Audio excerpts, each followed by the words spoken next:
আসসালামু আলাইকুম রহমতুল্লাহি অবরকাতুহ। সম্মানিত দর্শক, বিএনপির ভারপ্রাপ্ত চেয়ারম্যান জনাব তারেক রহমান তার দেশে আসা, তার পাসপোর্ট, তার ওয়ান টাইম ট্রাভেল পাস, তার বিড়ালের ভিসা পাসপোর্ট বা প্লেনে ওঠার অনুমতি, এগুলো রাজনীতিতে এই মুহূর্তে যে জটিল সমীকরণ তৈরি করেছে, সেই সমীকরণের মধ্যে বিএনপির যে রাজনৈতিক ভবিষ্যৎ, সেই ভবিষ্যৎ কতটা উজ্জ্বল, কতটা অন্ধকারাচ্ছন্ন, বিএনপি রাজনীতিতে কি পরিমাণ পূর্ণিমার আভা যুক্ত হয়েছে অথবা অমাবস্যার যে নিদারুণ নিকষ কালো অন্ধকার, সেটি বিএনপিকে কিভাবে গ্রাস করছে সে বিষয়গুলো নিয়ে সংক্ষেপে আলোচনা করার চেষ্টা করব। যারা বিএনপির পদপদবীধারী, আমি যে কথাগুলো বলছি, এই কথাগুলো তাদের পক্ষে বলা সম্ভব নয়। আবার আমি যে কথাগুলো বলবো, এটা বিএনপির কোনো পদপদবীধারী অস্বীকার করবেন, চ্যালেঞ্জ জানাবেন, এটাও তাদের পক্ষে সম্ভব নয়। আবার আমি যে কথাগুলো বলছি, সেই কথাগুলো এই কারণে বলছি যে আমি যতটা সফট করে এই বক্তব্যগুলোর পক্ষে বিপক্ষে বলার চেষ্টা করব, এর মধ্যে বিএনপির প্রতি আমার যে দায়িত্ব এবং কর্তব্য যেটা রয়েছে সেটি থাকবে। কোনো ম্যালিস প্রেজুডিস, যেটি বিএনপি বিরোধী যারা শক্তি রয়েছেন কন্টেন্ট ক্রিয়েট করেন এবং যথেষ্ট যাদের জনমত গঠনে প্রভাব রয়েছে, তারা এই বিষয়গুলিকে মুখ ঝুলিয়ে ঝুলিয়ে, আঙ্গুল উঁচিয়ে উঁচিয়ে বা আঙ্গুল বাঁকা করে যেভাবে বর্ণনা করছেন, তাতে করে জনাব তারেক রহমান এবং তার যারা সমর্থক তাদের জন্য বিব্রতকর হয়ে পড়েছে। আগে প্রশ্নগুলো বলে নেই। মূলত সেই গত 14 মাস ধরেই দেশবাসীর এবং বিএনপি নেতাকর্মীদের জন্য পরস্পর বিরোধী দুটো বক্তব্য ছিল। দেশবাসী প্রকাশ্যে বলার চেষ্টা করছিলেন যে কেন তারেক রহমান সাহেব দেশে আসছেন না। কোনো বাংলার অর্থ নাই, দাড়ি নাই, কমা নেই, সেমিকোলন নেই, কিচ্ছু নেই। ডাইরেক্ট প্রশ্ন, কেন তিনি আসছেন না? এই বক্তব্যের মধ্যে কতগুলো ইতিবাচক দিক রয়েছে। জনগণ মনে করছে যে তারেক রহমান সাহেবের দেশে আসা উচিত। তারা এও বিশ্বাস করছে, মনে করছে যে তারেক রহমান সাহেবের জন্য দেশটি নিরাপদ। তারেক রহমানের জন্য এই দেশের প্রয়োজনীয়তা আছে, আর এই দেশের লোকজনকেও তারেক রহমান সাহেবের প্রয়োজন রয়েছে নেতৃত্ব দেওয়ার জন্য। তিনি একজন অপরিহার্য, জনপ্রিয় এবং অ্যাট দ্য সেম টাইম গ্রহণযোগ্য ব্যক্তিত্ব যদি না হতে পারতেন বা না হতেন, তাহলে জনগণ এই ধরনের কথাবার্তা বলতো না। এই বাংলায় কত মানুষ, হয়তো তাদের বয়স তারেক রহমান সাহেবের চেয়ে বেশি, শিক্ষা দীক্ষা অনেক বেশি, তাদের একসময় সামাজিক খুব প্রভাব ছিল, প্রতিপত্তি ছিল, কিন্তু দেশের লোকজন বলছে না যে তারা কোথায় গেল, কেন তারা বাংলাদেশে আসছে না। এর কারণ হলো জনগণ তাদেরকে মনে করছে বাংলাদেশের জন্য একটা উটকো ঝামেলা, একটা যন্ত্রণা। ফলে তারা আসবেন কি আসবেন না, বেঁচে থাকবেন কি থাকবেন না, বেঁচে আছেন কি নেই, এটা নিয়ে জনগণের মাথা ব্যথা নেই। সেই জায়গাটিতে যখন তারেক রহমান সাহেবকে নিয়ে আলাপ আলোচনা করছে, এটি শতভাগ ইতিবাচক।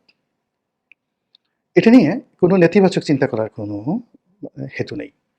এখন বিএনপি যেটা পারত সেটি হলো জনগণের এই দাবিটাকে সম্মান জানিয়ে কোনো কথা না বলা। এটা ছিল সর্বোচ্চ। এর কারণ হলো যে তারেক রহমান সাহেব যে কেন আসছেন না, কী কারণে আসছেন না, এটা বিএনপির শীর্ষ পর্যায়ের নেতারা খুব ভালো করে জানেন, আর তারেক রহমান সাহেবও জানেন।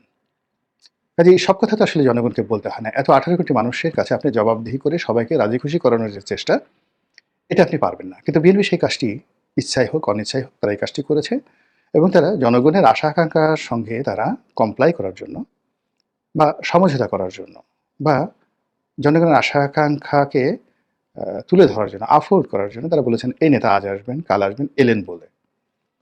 তো এই যখন একটা অবস্থা চলছিল, তখনও জনগণ মনে করছে না আচ্ছা ঠিক আছে, নির্বাচনের তফসিল ঘোষণা করলে হয়তো তিনি আসবেন। এবং এই তার যে আগমন, সেই আগমনকে কেন্দ্র করে বাড়ি সাজানো হচ্ছে, গাড়ি কেনা হচ্ছে, সিকিউরিটি বাড়লো, যে সাজ সাজ রব, এটার মানে 1% তো দূরের কথা। বিএনপি রাজনীতি বা তারেক রহমান সাহেবের রাজনীতি, প্রধানমন্ত্রী হওয়া, আগামী দিনে দলকে নেতৃত্ব দেওয়া, এই কাজের জন্য এই যে প্রচারণাগুলো হয়েছে, এই প্রচারণাগুলোর কোনো প্রয়োজন ছিল না। ভীষণ রকম অপ্রয়োজনীয় কথাগুলো বলা হয়েছে। আমি অবাক হয়ে যাই যে বিএনপির শীর্ষ নেতৃবৃন্দ, সালাউদ্দিন সাহেবের মতো প্রাজ্ঞ রাজনীতিবিদ, তারাও এই জনগণের ইচ্ছার সঙ্গে, আকাঙ্ক্ষার সঙ্গে, কথার সঙ্গে কমপ্লাই করেছে। আর জনগণ যাতে কথাগুলো বেশি বেশি বলে, এজন্য আবার মাঝে মধ্যে যারা আওয়ামী লীগের লোকজন আছেন, জামাতের লোকজন আছেন, তারা তারেক রহমান সাহেবের বিরুদ্ধে নানা রকম নেতিবাচক কথা বলে তাকে প্রভোগ করেছেন। খুবই আপত্তিকর। লন্ডনে বসে এটা হবে না, তারপরে লন্ডনে বসে দল পরিচালনা করা যায় না, আর তার আসারই কী দরকার, সে তো বাংলাদেশ থেকে সেই লন্ডনে হাজার হাজার কোটি টাকায় গত কয়েক মাসে নিয়ে গেছেন, পাচার করেছেন, নতুন গাড়ি কিনেছেন, ৪-৫টা এক একটা গাড়ির দাম ১০ কোটি ২০ কোটি, এরকম নানা রকম যে সকল প্রোপাগান্ডা চালানো হয়েছে, বিএনপি এগুলোতে রেসপন্ড করেছে। বিএনপির অনেক নেতাকর্মী যারা আছেন শীর্ষ পর্যায়ে তারা বলার চেষ্টা করেছেন, না তার নেতার গাড়ি নেই। এই যে গাড়িটা দেখেছেন লন্ডনে, এই গাড়ি অন্যের। তারপর তিনি খুব ভাঙাচোরা গাড়িতে চড়েন। তারপর তিনি একটা খুব ছোট রুমে থাকেন, যেখান থেকে তিনি স্কাইপেতে আসেন। সেই রুমটা যে একেবারে একটা কবরের মতো ছোট একটা রিডিং রুম, হয়তো ৪ ফিট বাই ৪ ফিট এরকম ছোট একটা রুম। এটা প্রমাণ করে তার দারিদ্রতা প্রমাণ করার চেষ্টা করা হয়েছে। এবং সে যে ওখানে খুব সাধারণ জীবনযাপন করেন, মেট্রোতে চড়েন, তারপর বাসের জন্য অপেক্ষা করেন, একা একা ঘোরাফেরা করেন, এই বিষয়গুলো অতি মানবীয়, অতি সাধারণ, যাকে বলা হয় সুপারম্যান থেকে বানানোর জন্য বিএনপির যে সকল লোকজন বুদ্ধি দিয়েছে এবং প্রচার করেছে তারা মূলত তার সর্বনাশ করেছে। এটা দরকার ছিল না। তিনি শহীদ প্রেসিডেন্ট জিয়াউর রহমান সাহেবের ছেলে, বেগম জিয়ার ছেলে, ৩ বারের প্রধানমন্ত্রী, রাষ্ট্রপতির ছেলে, প্রধানমন্ত্রীর ছেলে, সেনাপ্রধানের ছেলে। আর তার যে পারিবারিক ব্যাকগ্রাউন্ড, তার দাদা পাকিস্তান সরকারের, তার আগে ব্রিটিশ সরকারের অতি উচ্চ পদের একজন বৈজ্ঞানিক কর্মকর্তা ছিলেন। তার নানার পরিবার, তারাও ধনাঢ্য পরিবার। মানে আপনি চিন্তা করুন যে পাকিস্তান জমানাতে বেগম জিয়ার যে বড় বোন চকলেট আপা, তার একটু লেখাপড়াটা খোঁজ নিয়ে দেখেন তো, সে কি ম্যাট্রিক পাস? না, বিএ পাস করতে গিয়ে ৪ বার ফেল করেছেন। তার এডুকেশন কোয়ালিটিটা কি? তারপর যে তার যে মামা সাইদ ইস্কান্দার, অন্যান্য যারা মামা আছেন, মানে তাদের অবস্থা কি? পাকিস্তান জমানাতে মিলিটারিতে চান্স পাওয়া, একজন কমিশন অফিসার হওয়া, ইদানিং এখনকার যুগেও যদি আপনি ধরেন বাংলাদেশ সেনাবাহিনীর একজন সেকেন্ড লেফটেন্যান্ট হলেন বা একজন ক্যাপ্টেন মেজর হলেন, আপনি তাকে কি খুব খারাপ অবস্থার লোকজন মনে করেন? তো পাকিস্তান জমানাতে সেই সাইদ ইস্কান্দার সাহেব তিনি পাকিস্তান আর্মিতে কমিশন পেয়েছিলেন।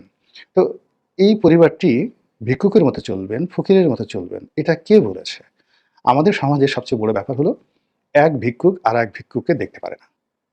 ব্লু ব্লাড, যাদের রক্ত ভালো, যাদের অনেক টাকা পয়সা আছে, জমিদারি আছে, বা বাবার জমিদারি ছিল, দাদার জমিদারি ছিল, ভোটাররা দিন শেষে তাদেরকেই পছন্দ করে।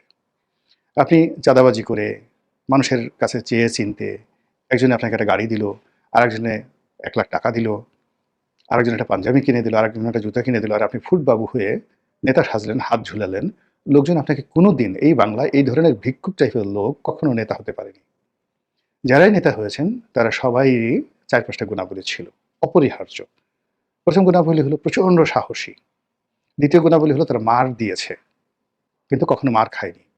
আপনি পথে ঘাটে চড় খাচ্ছেন, থাপ্পড় খাচ্ছেন, লাথি গুঁতো খাচ্ছেন, এই ধরনের লোক জীবনে কখনো নেতা হতে পারেনি।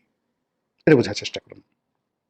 তো সেই অর্থে তারেক রহমান সাহেবকে যদি আপনাকে আপ হোল্ড করতে হয়, তাহলে তার মিলিটারি তার মাজা ভেঙে দিয়েছে, কোমর ভেঙে দিয়েছে, এবং তাকে গ্রেপ্তার করা হয়েছে। এই দৃশ্যগুলো যারা সামনে এনেছে পাবলিক সেন্টিমেন্ট গ্রো করার জন্য, তারা তারেক রহমান সাহেবের ১২টা বাজিয়ে দিয়েছেন। দ্বিতীয়ত যে বিষয়গুলো, যে তাকে অতি দরিদ্র হিসেবে বর্ণনা করা, অতি সৎ হিসেবে এই মুহূর্তে বর্ণনা করা, এগুলোর কোনো প্রয়োজন ছিল না, একেবারেই প্রয়োজন ছিল না। এই অপ্রয়োজনীয় কর্মকাণ্ডগুলো গত কয়েক মাসে মারাত্মকভাবে করা হয়েছে। তো করার ফলে কি হলো, যে বিএনপির যে স্বাভাবিক বা তারেক রহমান সাহেবের যে স্বাভাবিক অবস্থা, সেই অবস্থাটা এখন আর নেই। তো মানুষের যে চিন্তা, চেতনা, কর্ম, সেই কর্মের জায়গাটাতে বিএনপি বুঝতে পারেনি, নাড়া দিতে পারেনি। নাড়া দিতে না পেরে আজকের এই জটিল অবস্থা তারা তৈরি করে ফেলেছে। এখানে জনাব তারেক রহমান সাহেব বুঝতে হবে যে তিনি দেশের বাইরে আছেন। দেশের বাইরে থাকলে, এমনকি ঢাকার বাইরে যদি আপনি থাকেন, বা সাভারে থাকেন, আমি যেমন এখন প্রায় সাভারে থাকি, বাস্তবতা হলো সাভারে থেকে কোনো অবস্থাতেই গাবতলীর অবস্থা জানা যায় না। কাজেই শেখ হাসিনা যদি দিল্লিতে থেকে বাংলাদেশের অবস্থা মনে করেন যে খুব বুঝে গেছেন, হবে না। তারেক রহমান সাহেব ওখানে বুঝে গেছেন, তাও হবে না, কোনো অবস্থাতেই হবে না।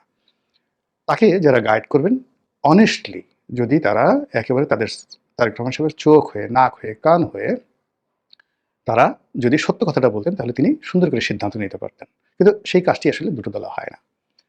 ফলে কি হলো, গত কয়েক মাসে যেটি হয়েছে, একটার পর একটা বিতর্ক তৈরি হয়েছে, এবং ক্রমশ বিএনপি এবং জনাব তারেক রহমান সাহেব বিতর্কিত হয়েছেন, দল দুর্বল হয়েছে।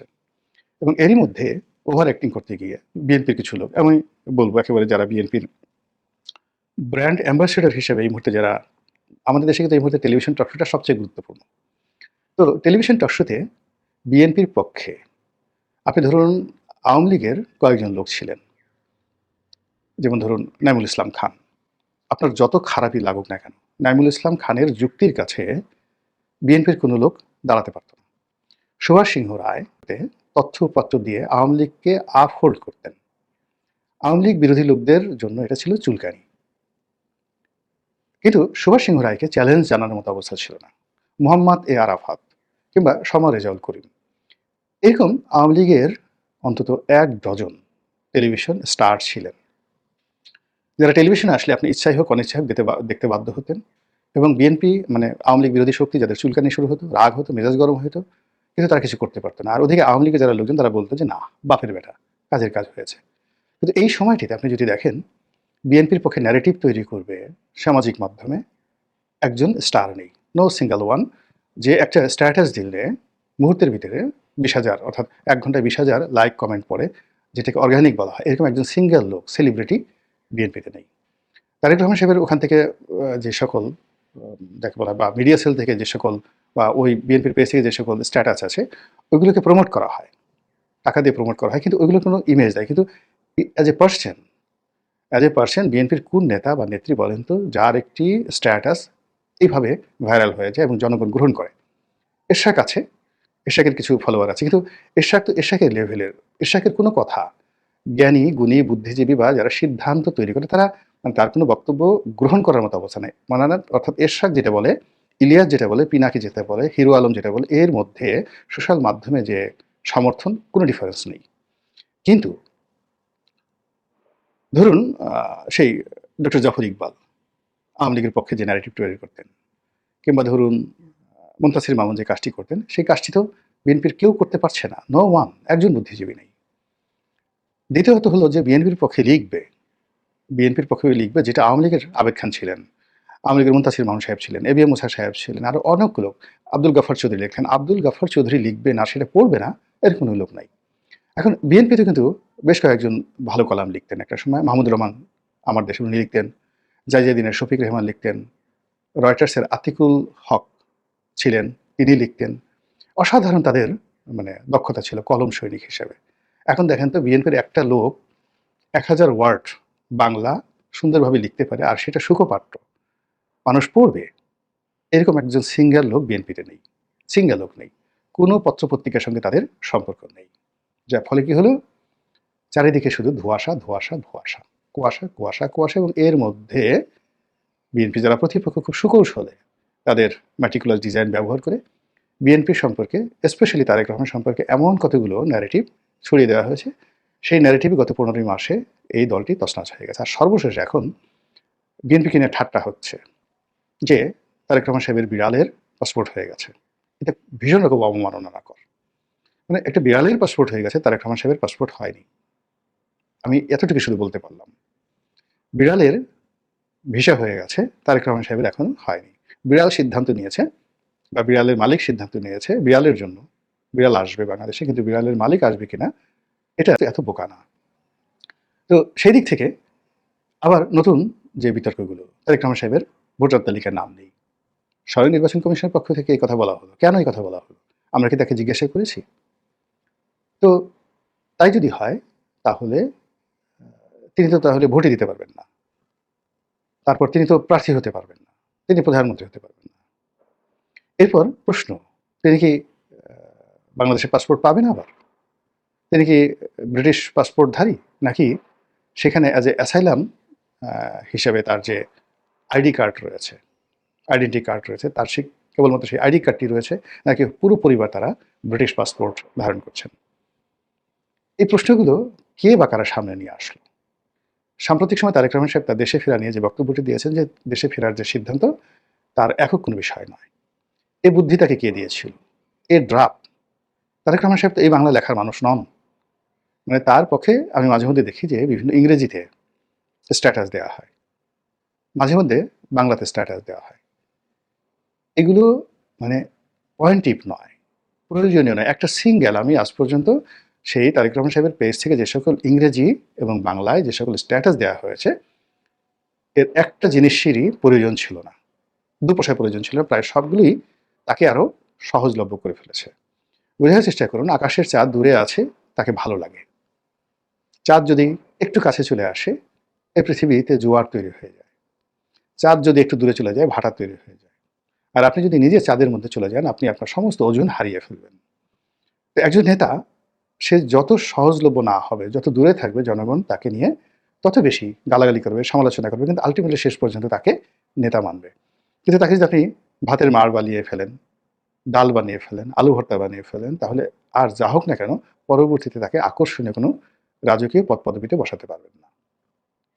ফলে শিরোনামে যে কথাগুলো বলেছি, সেই কথাগুলো এই সময়টিতে যে আলোচনা হচ্ছে, সেই আলোচনার দ্বার মূলত বিএনপির মধ্যে ঘাপটি মেরে থাকা একদল লোক ইচ্ছা করে এই কাজটি করেছে। অথবা বিএনপির নীতি নির্ধারণী পর্যায়ে যারা আছেন তারা অনেকে সতর্ক হননি। তারা প্রতিপক্ষর যে প্রভোগ এবং জনগণের যে আশা আকাঙ্ক্ষা, এগুলোকে যা সেটা প্রলেপ দিতে চেয়েছেন। আর তার ফলে এখন এই মুহূর্তে এসে বিএনপি যে যুগ সন্ধিক্ষণে পৌঁছে গেছে, বা তারেক রহমান সাহেব এখন যেদিকেই যা করেন না কেন, তিনি যে দেশে